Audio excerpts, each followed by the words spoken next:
नमस्कार दोस्तों, स्वागत है आपका हिंदी साहित्य विषय में। ठीक है, इसमें हम सबसे पहले कहानी खंड पढ़ेंगे। कहानी, हिंदी कहानी का इतिहास, फिर प्रेमचंद की सर्वश्रेष्ठ कहानियाँ, फिर एक दुनिया समान अंतर पढ़ेंगे, फिर उपन्यास खंड की ओर जाएंगे। तो शुरू करते हैं हिंदी साहित्य अध्ययन सामग्री भाग 1।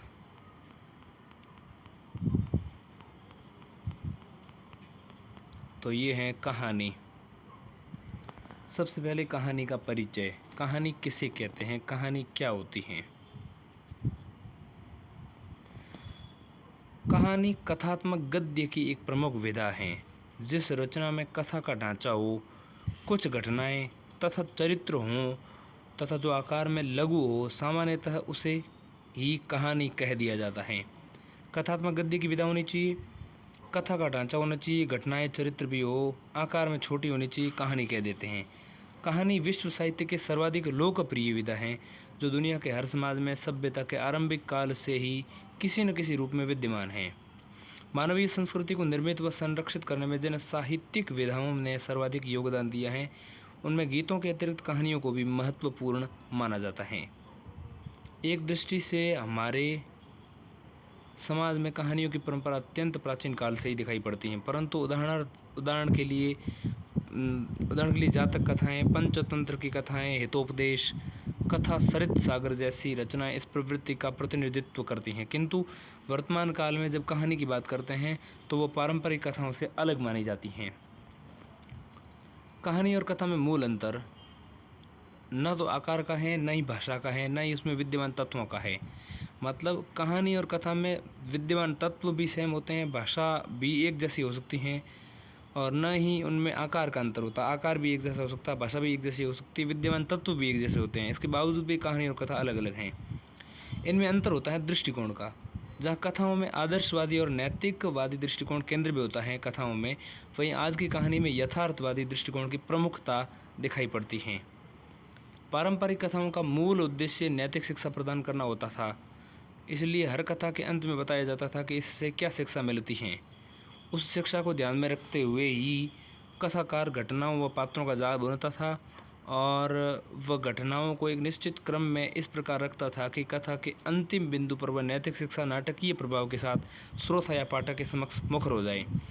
इस प्रकार की कथाओं में देश काल की प्रामाणिकता का दबाव कम होता था और अविश्वसनीय तथा अकाल्पनिक घटनाओं को भी पर्याप्त महत्व मिलता था। वर्तमान साहित्य में जब कहानी की चर्चा की जाती है तो उसका संदर्भ अंग्रेजी के शॉर्ट स्टोरी मूवमेंट से प्रभावित कहानी परंपरा से है। आधुनिक शॉर्ट स्टोरी मूवमेंट कहानी का आरंभ एडगर एलन पो, अमेरिका से माना जाता है। अमेरिका के भाषा वैज्ञानिक थे Edgar Allan Poe. Short story कहानी के संदर्भ में कहते हैं कि कहानी एक ऐसा आख्यान है जो इतना छोटा है कि एक बैठक में पढ़ा जा सके और पाठक पर एक ही प्रभाव उत्पन्न करने के उद्देश्य से लिखा गया हो। अंग्रेजों के शासनकाल के दौर में जब अंग्रेजी संस्कृति व साहित्य से भारतीय समाज का परिचय हुआ, तब वहाँ की साहित्यिक प्रवृत्तियाँ बंगाल से होते हुए हिंदी जगत में पहुँची। इसके परिणामतः हिंदी में भी पश्चिमी यथार्थवाद से प्रभावित कहानियाँ लिखी जाने लगीं।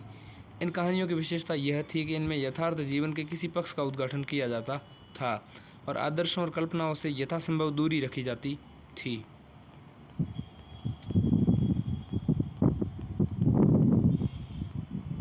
अब हम समझेंगे कहानी और उपन्यास में तुलना। कथात्मक गद्य के अंतर्गत दो प्रमुख विधाएं शामिल हैं, कहानी और उपन्यास। सबसे पहले हमें इनकी समानताओं और अंतरों को समझना चाहिए। दोनों विधाओं में एक और बहुत सारी समानताएं हैं तो दूसरी ओर अनेक अंतर भी हैं। समानताएं प्रमुखतः यह हैं कि दोनों गद्य की विधाएं हैं, दोनों में ही कथात्मक ढांचा लिया जाता है। इतना ही नहीं, जो 6 तत्व कथानक, चरित्र, वातावरण, उद्देश्य, भाषा शैली और संवाद उपन्यास के माने जाते हैं, वही तत्व कहानी के भी माने जाते हैं। इन समानताओं के आधार पर कुछ विद्वान मान लेते हैं कि कहानी व उपन्यास में सिर्फ आकार का अंतर है, अर्थात कहानी को लघु उपन्यास और उपन्यास को लंबी कहानी कहा जा सकता है। किंतु वस्तुतः ये दोनों विधाएं मूल प्रकृति में भिन्न हैं। बाबू गुलाब राय और प्रेमचंद जैसे लेखकों ने स्पष्ट तौर पर दोनों विधाओं को अलग अलग बताया है। बाबू गुलाब राय ने तो ऐसी समानता करने वालों पर व्यंग्य करते हुए कहा है कि कहानी को लघु उपन्यास कहना वैसा ही होगा जैसे चौपाया होने की समानता के आधार पे, चार पाँव दोनों के चार चार पाँव होते हैं, इस समानता के आधार पे मेंढक को छोटा बैल और बैल को बड़ा मेंढक कहते हैं। बाबू गुलाब राय क्या कहते हैं व्यंग्य करने वालों पर? कहानी को लघु उपन्यास कहना वैसा ही होगा जैसे चौपाया होने की समानता के आधार पर मेंढक को छोटा बैल और बैल को बड़ा मेंढक कहें। उपन्यास और कहानी में कई अंतर है जिन्हें कुछ बिंदुओं में सूचीबद्ध किया जा सकता है। पहला अंतर, उपन्यास संपूर्ण जीवन की व्याख्या करता है जबकि कहानी जीवन के एक अंग, एक घटना या एक मनोभाव को प्रस्तुत करती है। इस अंतर को प्रेमचंद ने अत्यधिक महत्व दिया है। प्रेमचंद कहते हैं, कहानी ऐसी रचना है कहानी ऐसी रचना है जिसमें जीवन के किसी एक अंग या किसी एक मनोभाव को प्रदर्शित करना ही लेखक का उद्देश्य रहता है। उसके चरित्र, उसकी शैली, उसका कथा विन्यास सभी उसी एक भाव को पुष्ट करते हैं। उपन्यास की भांति उसमें मानव जीवन का संपूर्ण वृहद रूप दिखाने का प्रयास नहीं किया जाता है, न उसमें उपन्यास की भांति सभी रसों का सम्मिश्रण होता है। वह ऐसा एक रमणीय उद्यान नहीं है जिसमें भांति भांति के फूल, बेल, बूटे सजे हुए हैं, बल्कि यह एक गमला है जिसमें एक ही पौधे का माधुर्य अपने समुन्नत रूप में दृष्टिगोचर होता है। दूसरा है, उपन्यास भाव प्रदान नहीं होते हैं। उपन्यास भाव प्रदान नहीं होते हैं जबकि कहानियाँ भाव प्रदान हो सकती हैं, क्योंकि भाव प्रदान रचना वही हो सकती है जो आकार में संक्षिप्त हो और विषय वस्तु में एक ही मूल भाव को लेकर चलें। ये विशेषताएं कहानी में ही हो सकती हैं। इसके अलावा उपन्यास की गति अत्यंत धीमी होती है जबकि कहानी की गति अत्यंत तीव्र होती है। इसलिए उपन्यासकार अपने ऊपर आसपास के परिवेश व वातावरण की चर्चा करते हुए चल सकता है उपन्यासकार, जबकि कहानीकार को ऐसा विस्तृत मौका नहीं मिलता। डॉक्टर गणपति चंद्र गुप्त ने इस दृष्टिकोण से उपन्यास और कहानीकार की तुलना क्रमशः बैलगाड़ी और हवाई जहाज के यात्रियों से की है। यानी डॉक्टर गणपति चंद्र गुप्त कहते हैं कि उपन्यासकार जो होता है बैलगाड़ी का यात्री होता है जबकि कहानीकार हवाई जहाज का यात्री होता है, क्योंकि उपन्यासकार को बैलगाड़ी की तरह धीमे धीमे चलना होता है और कहानीकार हवाई जहाज की गति से चल सकता है। इसके अतिरिक्त उपन्यास में सामान्यतः एक कथा नहीं होती है, बल्कि कई कथाएं एक साथ चलती हैं। इसके विपरीत कहानी में सामान्यतः एक ही कथा को स्थान देना संभव होता है। इसके अतिरिक्त पांचवा अंतर है, उपन्यास में पात्रों की संख्या बहुत अधिक होती है जबकि कहानी में ये संख्या कम होती है।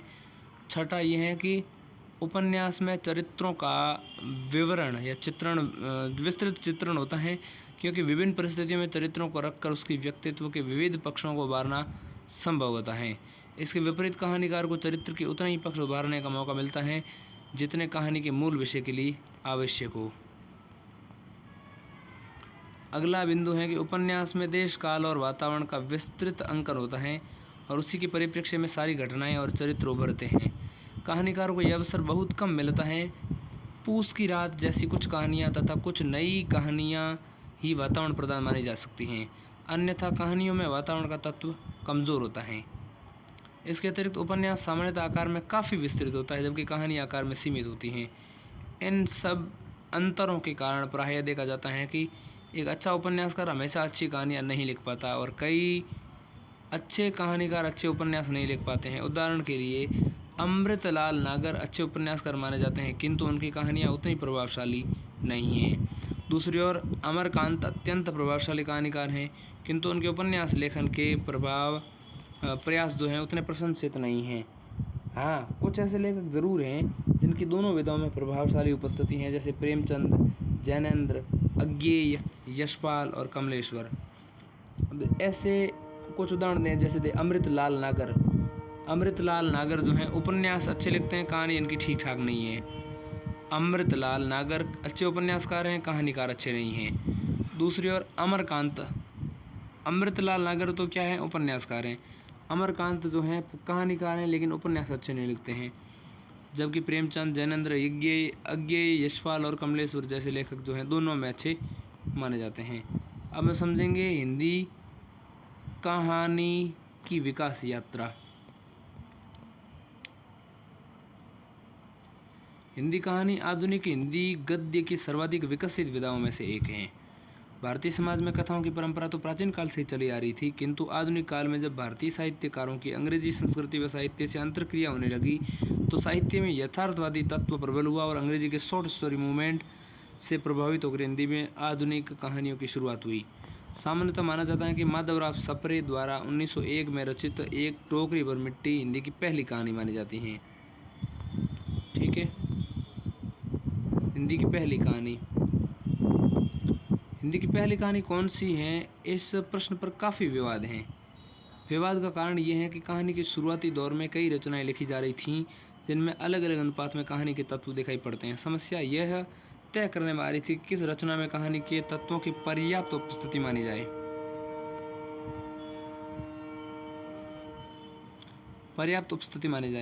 सबसे प्राचीन कहानी यदि कालक्रम की दृष्टि से निर्धारित की जाए तो सैयद इंशा अल्लाह खां द्वारा 1803 या 1808 में रची गई रानी केतकी की कहानी, रानी केतकी की कहानी को 1803 या 1808 में जो रची गई थी उसको सैयद इंशा अल्लाह खां द्वारा लिखी गई थी। उसको हिंदी की पहली कहानी बताते हैं कुछ लोग, लेकिन ये कहानी के तत्वों की खोज करें तो इसमें पढ़कर निराशा याद लगती है, क्योंकि ये पारसी थिएटर के लटके झटकों से भरी मध्यकालीन किस्म की किस्सा गोई मात्र हैं। इसमें न तो व्यवस्थित भाषा है और न ही वातावरण या न ही चरित्र की सूक्ष्मता इसमें शामिल है। कालक्रम की दृष्टि से दूसरा दावा एक अमेरिकी पादरी रेवरेंड जे न्यूटन द्वारा 1871 ईस्वी में रचित कहानी एक जमींदार का दृष्टांत का है। दूसरा सा उदाहरण है। ठीक है, कालक्रम की दृष्टि से 1871 में रचित कहानी एक जमींदार का दृष्टांत दूसरी कहानी के रूप में दिखाई देता है। यह कहानी पहले उपलब्ध नहीं थी, किंतु अब इसको खोज लिया गया है। यह लंदन की एक ब्रिटिश म्यूजियम में लाइब्रेरी में सुरक्षित है, लेकिन आंतरिक संरचना की दृष्टि से ये भी कमज़ोर है, क्योंकि इसमें धर्म प्रचार का दृष्टिकोण ज़्यादा हावी होता है, यथार्थवादी दृष्टिकोण कम है। इसके बाद 19वीं शताब्दी के अंत में दो और प्रसिद्ध कहानियाँ लिखी गई। राजा शिव प्रसाद सितारे हिंद द्वारा रचित राजा भोज का सपना, राजा शिव प्रसाद सितारे हिंद, इस लेखक ने राजा भोज का सपना नामक कहानी लिखी। और दूसरी ओर भारतेंदु हरिश्चंद्र द्वारा रचित एक अद्भुत अपूर्व स्वप्न। राजा शिव प्रसाद सितारे हिंद ने कौन सी कहानी लिखी, राजा भोज का सपना। और भारतेंदु हरिश्चंद्र ने कौन सी कहानी लिखी, एक अद्भुत अपूर्व स्वप्न। किंतु इन दोनों रचनाओं में भी किस्सा गोई का तत्व ज़्यादा है, कहानी का कम। ज़्यादा से ज़्यादा इन्हें कथात्मक निबंध कहा जा सकता है, कहानी नहीं।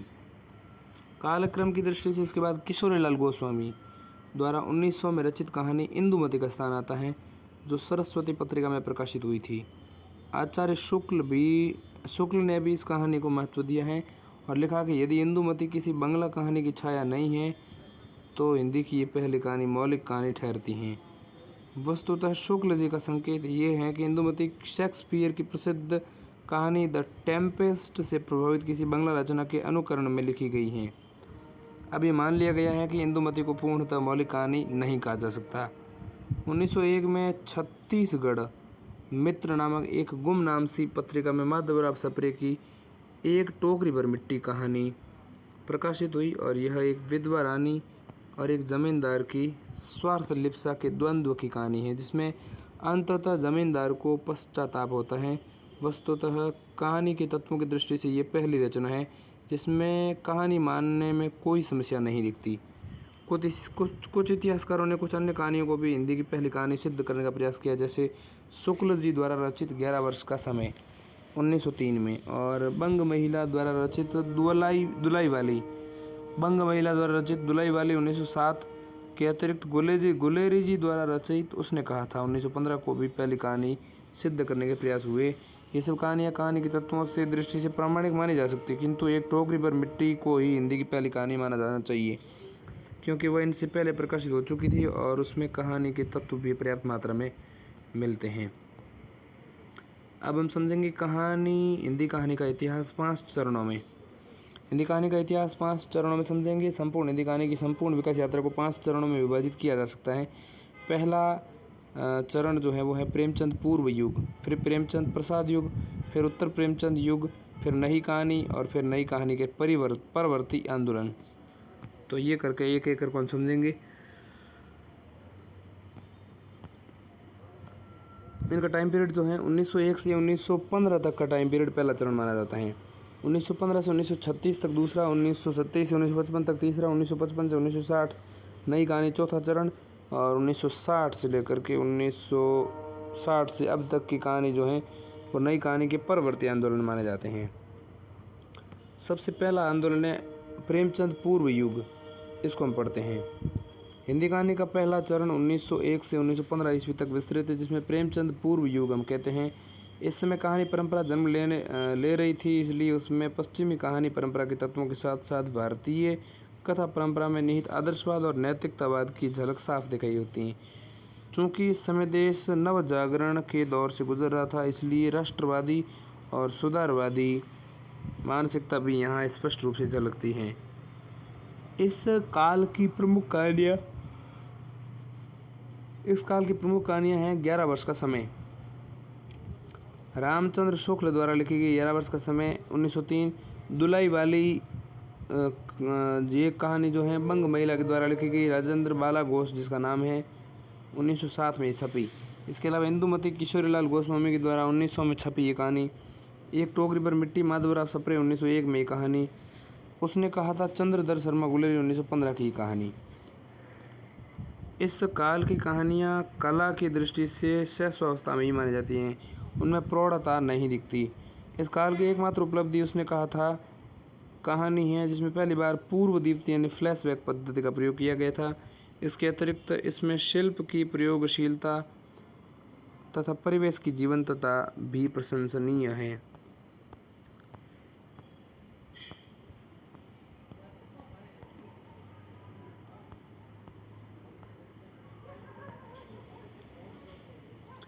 कहानीकार चंद्रधर शर्मा गुलेरी। कहानीकार चंद्रधर शर्मा गुलेरी। चंद्रधर शर्मा गुलेरी पूर्व प्रेमचंद युग के विशिष्ट कहानीकार हैं। कहानी को साहित्य की एक सशक्त एवं सफल विधा के रूप में प्रतिष्ठित करने में उनका आधारभूत योगदान है। गुलेरी जी ने कुछ ही कहानियाँ लिखी जिनमें प्रमुख हैं सुखमय जीवन, बुद्धू का कांटा, उसने कहा था। इसमें उसने कहा था प्रेमचंद पूर्व हिंदी कहानी की चरम उपलब्धि हैं। उसने कहा था कहानी में लेखक ने इसके केंद्रीय चरित्र लहना सिंह के माध्यम से प्रेम, कर्तव्य तथा आत्म बलिदान के पारस्परिक संघर्ष का मर्मस्पर्शी चित्रण किया है।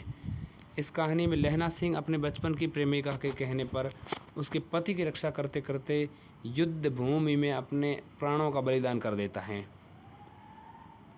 उसने कहा था कहानी का हिंदी कहानी के इतिहास में विशिष्ट स्थान है, क्योंकि सर्वप्रथम इसी में आधुनिक हिंदी कहानी की विशेषताएं प्रखर रूप में दिखाई पड़ती हैं।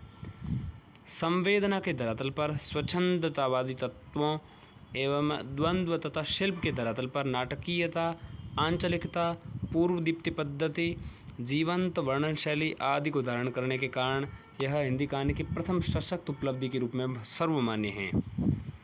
गुलेरी जी की शैली मुख्यतः वार्तालाप की शैली है, जहाँ वे किस्सा बयानी के लहजे में मानो सीधे पाठक से मुखातिब होते हैं। भाषा के मिले जुले रूप और बातचीत के लहजे से उनके लेखन में एक अनौपचारिक और आत्मीयता भी आ गई हैं। उनकी कथाओं के पात्र मानवीय हैं और उनके चरित्रों में यथार्थता है। अब हम समझेंगे प्रेमचंद प्रसाद युग। 1915 ईस्वी के आसपास हिंदी कहानी में दूसरे चरण का आरंभ दिखाई पड़ता है, जिसमें प्रेमचंद और जयशंकर प्रसाद ने अपनी कहानी की दो विभिन्न शैलियों का विकास किया। ये दोनों लेखक प्रसाद और प्रेमचंद 1910 ईस्वी के आसपास से ही लिख रहे थे, किंतु 1915 ईस्वी तक आते आते इनकी शैली इतनी परिपक्व हो गई कि इनके नाम से नए युग की शुरुआत की गई। प्रेमचंद ने सामाजिक यथार्थ की परंपरा को विस्तार दिया, जबकि प्रसाद ने व्यक्ति की अनुभूतियों और उसके मनोविज्ञान सत्यों को कहानियों का विषय बनाया। प्रेमचंद ने सामाजिक यथार्थ की कहानियों को, जिसमें गरीब, किसान, महिला, दलित, इस तरह की बातें जो हैं सामाजिक यथार्थ के समस्याओं को प्रेमचंद उजागर करते हैं। प्रसाद जो है अनुभूतियों, व्यक्ति की मानसिक जो मनोविज्ञान है उसकी इस तरह की कहानियाँ जो हैं प्रेमचंद लिखते हैं, भाई प्रसाद लिखते हैं। हिंदी कहानी का प्रेमचंद प्रसाद युग भारतीय स्वतंत्रता आंदोलन के गांधी युग के समानांतर चलता है। गांधी युगीन विचारधारा का प्रभाव इस युग की कहानियों पर अलग अलग रूप में व्यक्त हुआ है। प्रेमचंद तो लंबे समय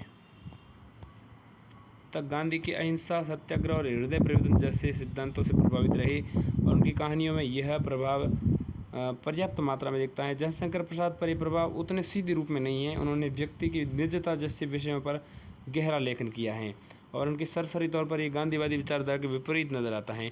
किंतु अगर हम ध्यान रखें तो गांधी भी दर्शन के स्तर पर अध्यात्मवाद और व्यक्तिवाद, यानी कि व्यक्तिवाद का मतलब प्रत्येक व्यक्ति का अलग स्वधर्म मानने का विचार होता है, उसको व्यक्तिगत, तो अध्यात्मवाद और व्यक्तिवाद में आस्था रखते थे।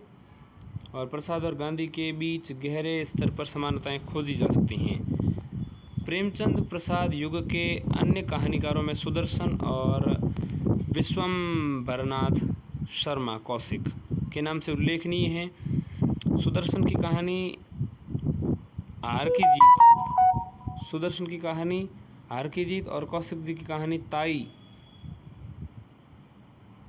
सुदर्शन की कहानी हार की जीत और कौशिक जी की कहानी ताई का हिंदी इतिहास में महत्वपूर्ण स्थान है। ये दोनों ही कहानीकार प्रेमचंदानुगामी कथा दृष्टि के कहानीकार हैं। अब हम समझेंगे कहानीकार प्रेमचंद। प्रेमचंद हिंदी कहानी के इतिहास के शिखर पुरुष हैं। उन्होंने हिंदी उपन्यासों और कहानियों की कर्म भूमि ही नहीं बदली, उनका कायाकल्प भी कर दिया। प्रेमचंद ने 1907 में अपनी पहली कहानी संसार का सबसे अनमोल रत्न लिखी, जो उर्दू की पत्रिका ज़माना में छपी। यह वो दौर था जब किशोरीलाल गोस्वामी, माधवराव सप्रे, बंग महिला और आचार्य शुक्ल कहानी के क्षेत्र में आरंभिक प्रयोग कर रहे थे, किंतु हिंदी कहानी अपने शैशव काल में ही थी। प्रेमचंद ने अपने 30 वर्ष के रचना काल 1907 से 1936 में लगभग 300 कहानियाँ लिखी, जिन्हें बाद में मानसरोवर के 8 खंडों में संकलित किया गया। एक वाक्य में कहें तो प्रेमचंद का आगमन हिंदी कहानी के इतिहास में विकास का एक चरण मात्र न रहकर एक लीप या छलांग है। प्रेमचंद की कहानी यात्रा को 2 चरणों में बांटा जा सकता है। मोटे तौर पर पहला चरण लगभग 1907 से 1925 ईस्वी तक दिखाई पड़ता है और 1925 से 1936 ईस्वी तक कहानी का दूसरा चरण जो है दिखाई देता है। पहले चरण को आदर्शोन्मुख यथार्थवाद का चरण कहा जाता है और इस चरण में उन पर आदर्शवाद, भारतीय परंपरा, हृदय परिवर्तन, अन्य गांधीवादी मान्यताओं का गहरा प्रभाव दिखाई पड़ता है। इस चरण को आदर्शोन्मुख यथार्थवाद इसलिए कहते हैं क्योंकि ये कहानियाँ यथार्थ समस्याओं पर लिखी गई, किंतु अंततः हृदय परिवर्तन जैसी प्रक्रियाओं के माध्यम से आदर्श के बिंदु पर पहुँच कर समाप्त होती हैं।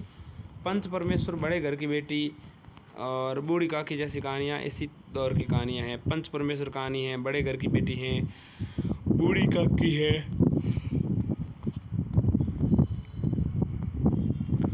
दूसरे चरण को यथार्थवाद का चरण कहा जाता है। 1925 ईस्वी के लगभग प्रेमचंद पर आदर्शवाद का प्रभाव क्षीण होने लगता है। उनकी कहानियाँ यथार्थ के सघन और नंगे रूप को देखने का साहस जुटाने लगती हैं। यह कहानियाँ यथार्थ से आरंभ होकर यथार्थ में ही खत्म हो जाती हैं। सदगति, पूस की रात, कफन जैसी कहानियाँ इस दौर की प्रतिनिधि कहानियाँ हैं। पहले चरण की प्रमुख कहानियाँ। पंच परमेश्वर। इस कहानी के माध्यम से प्रेमचंद दिखाना चाहते हैं कि पंच परमेश्वर के प्रतिनिधि होते हैं।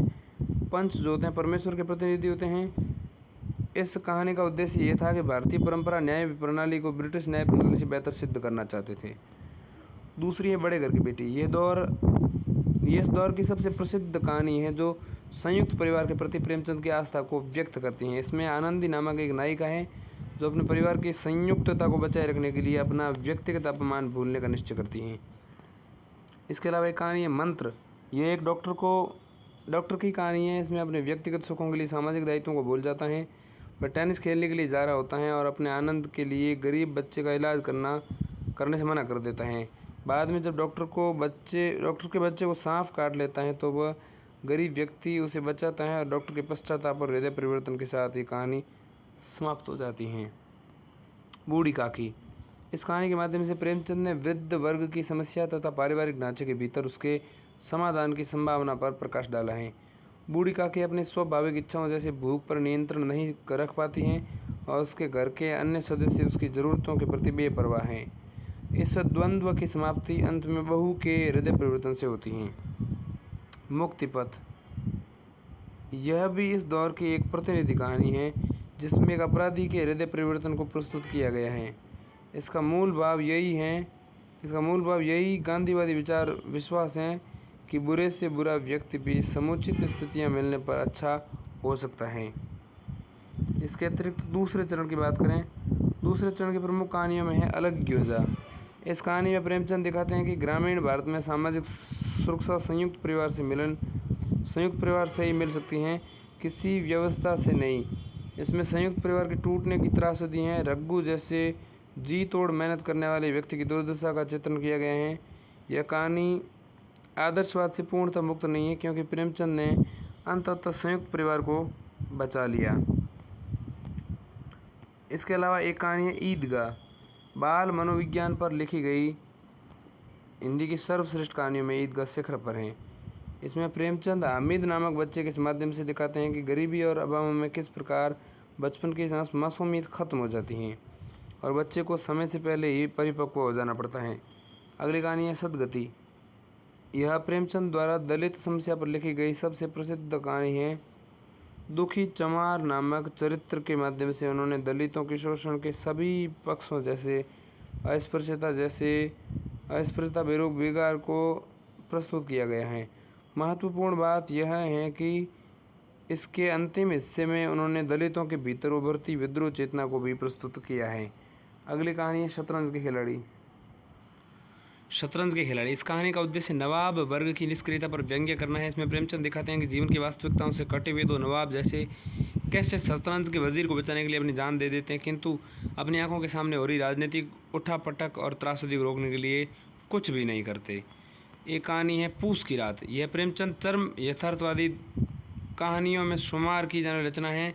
इसमें प्रेमचंद हल्कू नामक किसान के माध्यम से दिखाते हैं कि गरीब किसान अपनी फसल की रक्षा के लिए कैसे कठिनतम स्थितियों का सामना करना पड़ता है, जबकि अमीर वर्ग के लोग बिना कठोर परिश्रम के भी आरामदायक जीवन जीते हैं। एक कहानी है कफन। ये प्रेमचंद के यथार्थवाद का सर्वोच्च स्तर है। इसमें दो चरित्र घीसू और माधव के माध्यम से दिखाते हैं कि भूख और गरीबी व्यक्ति के किस हद तक संवेदनहीन बना सकते हैं कि निकटतम व्यक्ति की मौत भी उसे विचलित न करे। इस यथार्थ का चरम बिंदु वहाँ उभरता है जहाँ कफन के लिए इकट्ठे किए गए पैसों पर भी पेट की भूख भारी पड़ती है। अब हम समझेंगे प्रेमचंद की कहानी कला। प्रेमचंद की कहानी कला, उसके योगदान पर कक्षा में विस्तृत चर्चा की जाएगी। उसी चर्चा और नोट्स को आधार बनाएं। अब हम समझेंगे कहानीकार जयशंकर प्रसाद मूलतः छायावादी कवि है, किंतु उन्होंने हिंदी गद्य के क्षेत्र में नाटक और उपन्यास के साथ साथ कहानी परंपरा के विकास में भी महत्वपूर्ण योगदान दिया है। ये प्रेमचंद की तरह सामाजिक यथार्थवादी दृष्टिकोण के नहीं बल्कि रोमांटिक या स्वच्छंदतावादी दृष्टिकोण के रचनाकार हैं। उन्होंने कुल 69 कहानियाँ लिखी। छाया, प्रतिध्वनि, आकाशदीप, आंधी तथा इंद्रजाल कहानियाँ संग्रह में प्रकाशित हुई हैं। उनकी पहली कहानी 1911 ईस्वी में लिखित ग्राम मानी जाती हैं। ठीक, आकाशदीप, पुरस्कार, मधुआ, गुंडा आदि प्रसाद की बहुचर्चित कहानियाँ हैं।